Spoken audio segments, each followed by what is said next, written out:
మీకు స్లైడ్స్ ద్వారా ఎక్స్ప్లెయిన్ చేస్తారు. ఎవరు కూడా మాట్లాడద్దు, శ్రద్ధగా భూభారతి చట్టం యొక్క అవగాహన కార్యక్రమానికి విచ్చేసిన ఏసీ రెవెన్యూ గారికి, ఆర్టీఓ గారికి, తహసీల్దారు, మండల స్పెషల్ ఆఫీసర్ మరియు ఇతర అధికారులు, ఇక్కడికి విచ్చేసిన రైతులు, మహిళలు అందరికీ ధన్యవాదాలు.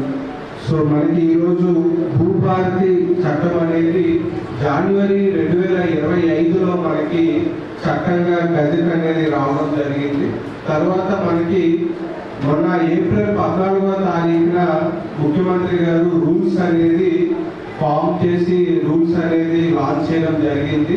సో దీంట్లో ముఖ్యమైన ఈ కొత్త చట్టంలో ముఖ్యమైన అంశాలు అనేది ఈరోజు చెప్పడం జరుగుతుంది.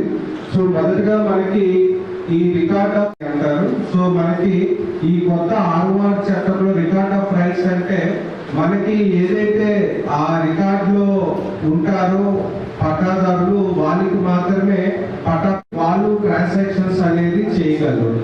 సో కాబట్టి మనకి ఇప్పుడు ఆర్ఓఆర్ రికార్డులో ఎవరు వస్తారు అంటే ప్రస్తుతానికి మనకి ఇప్పుడు ఏదైతే ధరణి ఉందో, సో ధరణిలో పట్టాదారులుగా నమోదైన వాళ్ళు ఇప్పుడు టెంపరీగా మనకి రికార్డ్ ఆఫ్ రైట్స్ లోకి రావడం జరుగుతుంది.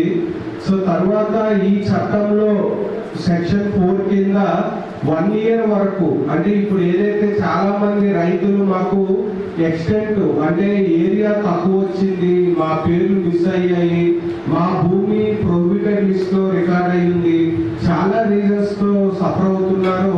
1 ఇయర్ వరకు కూడా మనకి టైం లైన్ అనేది ఇవ్వడం జరిగింది.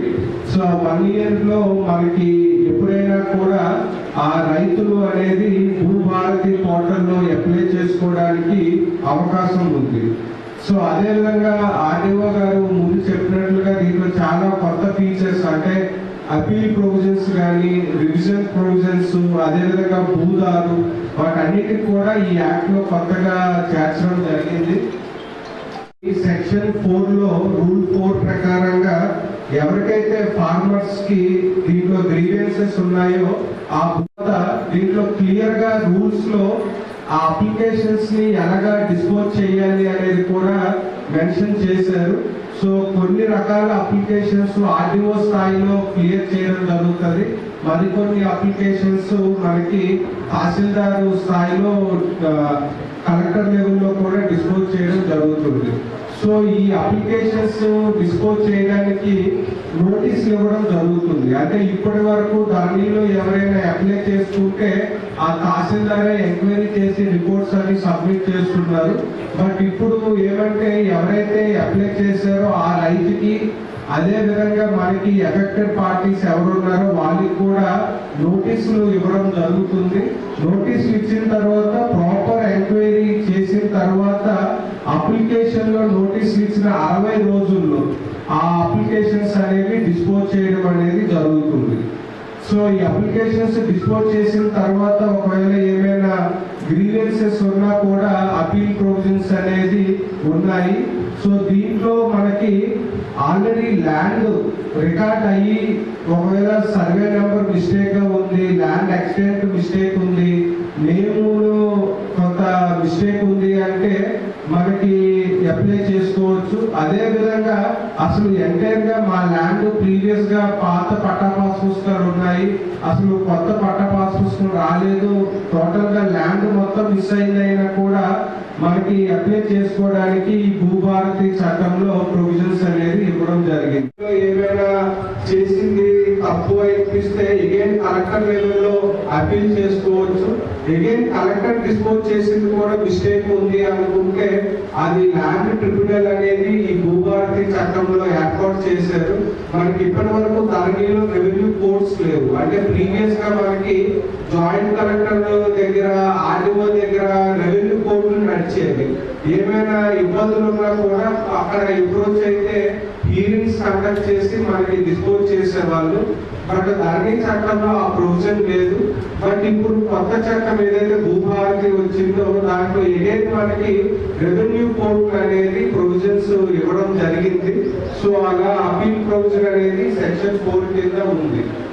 ఆఫీస్ లో స్మార్ట్ బుక్ చేసుకుంటారు. ఈ రోజు ఈ రైతు సదస్సు నిర్వహించి యొక్క దరఖాస్తులు స్వీకరిస్తూ దాంట్లో ఇప్పుడు ధరణిలో ఆప్షన్స్ లేవు. రెవెన్యూ వాళ్ళకి ఒకసారి ధరణిలో పట్టదారు వచ్చేది అంటే ఆ ధరణి రికార్డ్ ఎక్కేటంటే తప్పులో దరఖాస్తులు తీసుకోవడానికి ఈ కొత్త చట్టం ద్వారా అవగాహన సదస్సులు చేసి చెప్పుకుంటూ కొత్త భూభారతి చట్టం గురించి అవగాహన చెప్తూ ఈ ద్వారా మీ నుంచి ఏమైనా ఉంటే రైతు ఈ చట్టం గురించి ఈ చట్టం ఉంటున్నాం. ఇప్పుడు మా నాన్న ఇప్పుడు దగ్గర 30 సంవత్సరాలు అవుతుంది. రీసెంట్గా 20 సంవత్సరాల కింద రిజిస్ట్రేషన్ అయింది. అది మా పాస్బుక్లు ఎక్కలేదు. ఇప్పుడు వాళ్ళ ముత్తాతల పేర్లు వచ్చి మేముకున్న ముత్తాతల పేర్లు ఉన్నాయి. వీళ్ళ గురించి మేము వెళ్తే మండల ఆఫీస్లో ఏ పట్టదారికి ఎక్కువ ఉంది, ఎందుకు ఎక్కువ వచ్చింది, ఆ డీటెయిల్స్ మోటా మీద ఇప్పుడు సర్వే ఉన్నది. ప్రతి వారికి ప్రతి సర్వే నంబర్కు మ్యాప్ వస్తుంది. మా సర్వే లైసెన్స్ సర్వే కానీ మాన్య సర్వే కానీ మీరు సర్వే చేస్తారు. ఆర్ఎస్ఆర్ ఉన్న దగ్గర ప్రతి వాళ్ళది ఆ సర్వే నంబర్లో ప్రతి భూమి యొక్క పట్టదారులది సర్వే చేసిన తర్వాత ఎవరికి భూమి లేదు, రికార్డు ఉన్నాడు కానీ భూమి మోటా మీద లేదు. అటువంటి వాళ్ళను డిలీట్ చేసేసుకుంటూ ఆ